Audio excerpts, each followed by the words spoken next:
An alien race has arrived on Earth to meet with the planet's leaders, but the governments are refusing to listen, resulting in one woman having to convince the aliens not to invade the planet.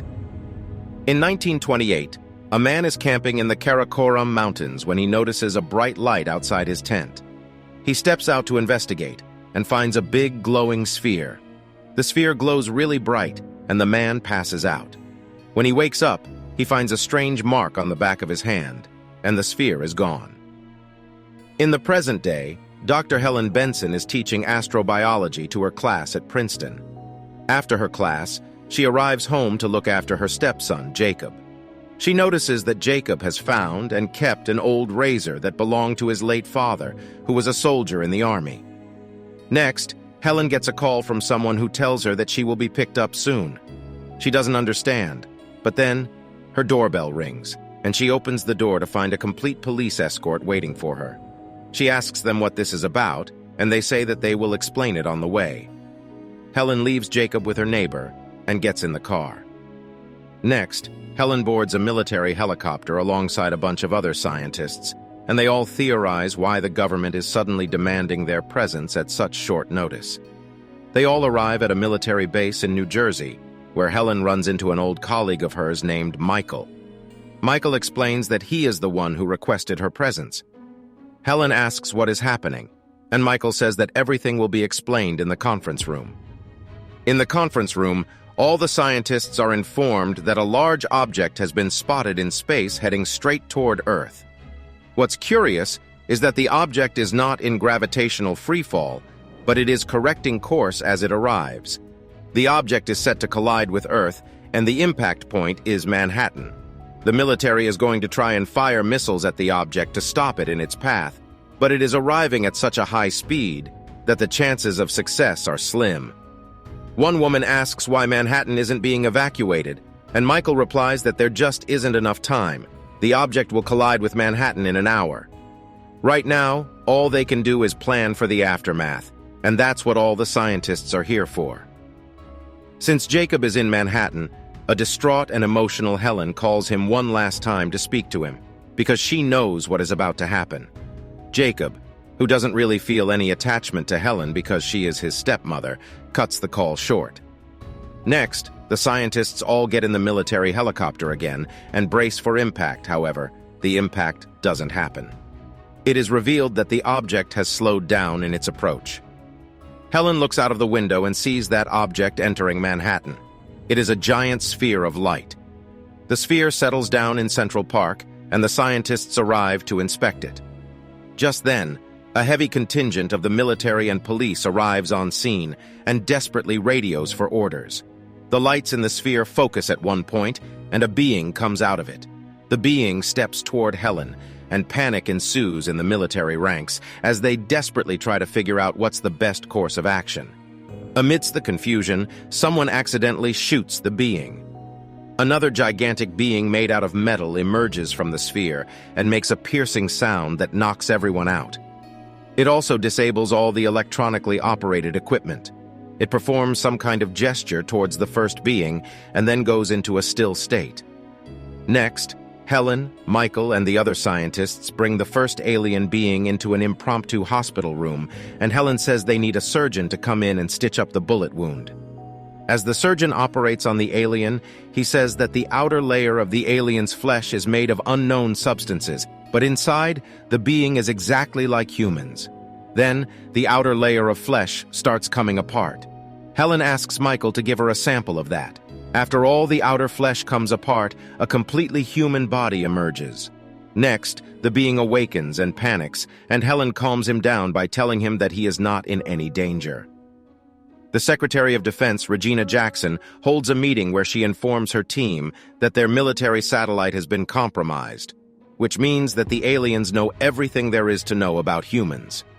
Meanwhile, more spheres like the one in Central Park are arriving at different locations all over the globe. Regina assumes that since their military satellite has been hacked, this means that the intentions of the aliens could be hostile. Regina arrives at the facility where the alien is being kept and speaks to Helen. Helen explains that the outer layer of flesh around the alien closely resembles human placental tissue, which makes sense, because in order to survive Earth's environment, the alien had to be born here in a human form. The alien wakes up and asks for water, and while Michael gets him some, Regina arrives to speak to him. Regina asks him questions like who he is and why he has come to Earth, but he seems more preoccupied with getting the hang of the human body. Helen asks him what his real form is like, and he replies that it would frighten humans. Helen asks him if he has a name, and he replies his name is Klaatu. Regina asks Klaatu if he represents a civilization, and he replies that he represents a group of civilizations. Regina asks what is the purpose of his visit, and he says that he will explain his purpose to a gathering of world leaders, which is happening not far from here. They understand that he is talking about the UN.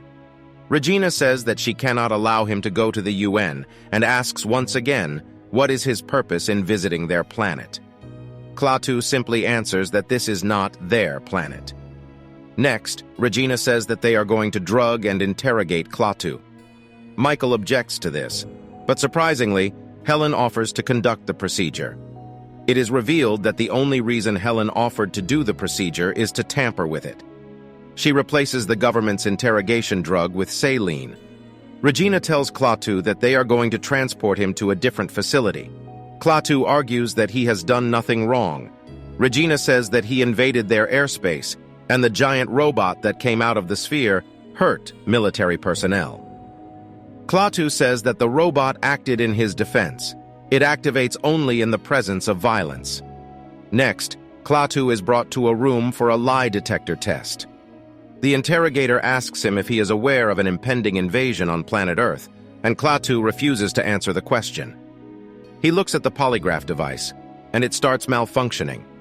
The interrogator touches it and gets electrocuted.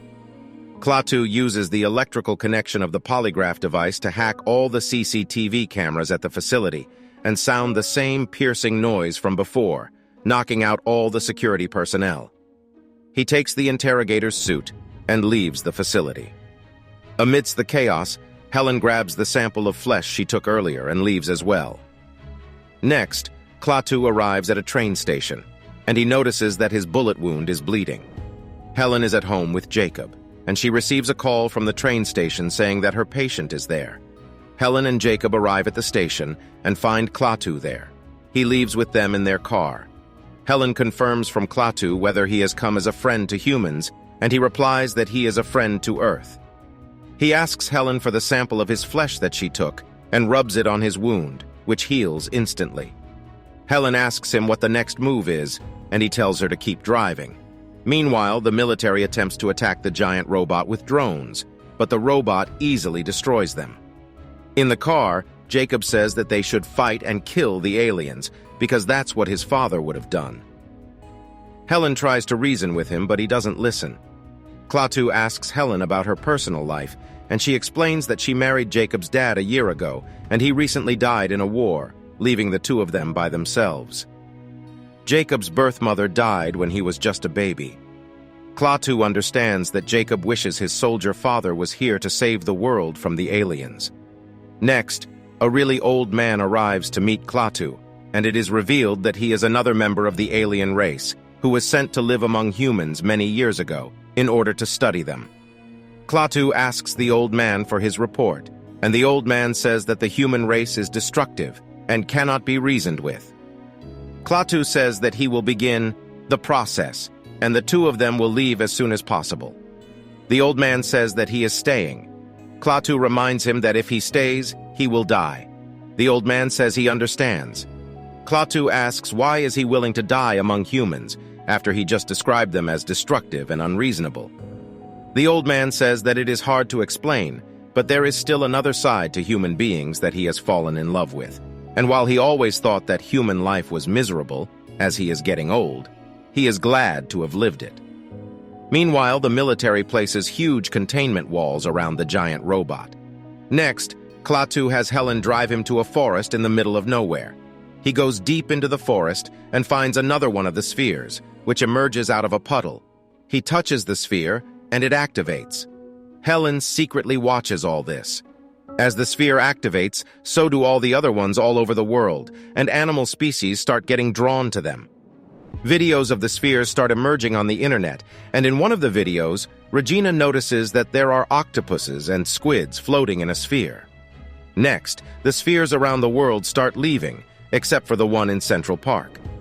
Jacob and Helen see a sphere leaving, and Jacob realizes that Klaatu is an alien. Helen demands Klaatu to explain what is happening.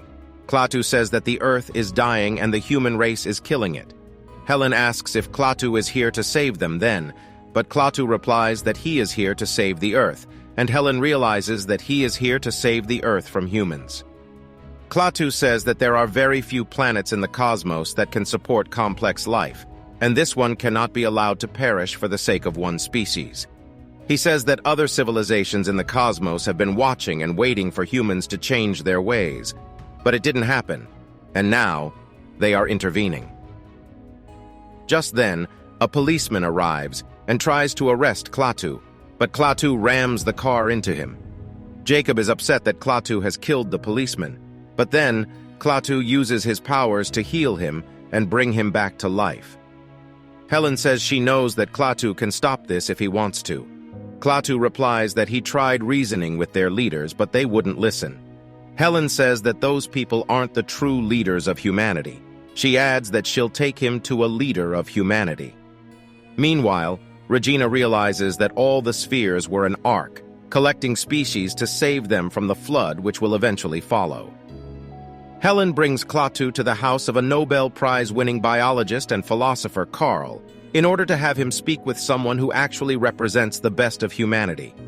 Meanwhile, the giant robot is brought to a secret underground military facility for inspection. Jacob sees news on the TV that Klaatu is a wanted man, and calls the authorities, unbeknownst to Helen. Meanwhile, Helen, Carl, and Klaatu discuss the future of humanity. Klaatu says that humans treat the planet like they treat each other, and they lack the will to change. Carl argues that civilizations have to reach their tipping point, their near destruction, in order to find the will to change. This is that moment for humanity, and Klaatu is taking it away.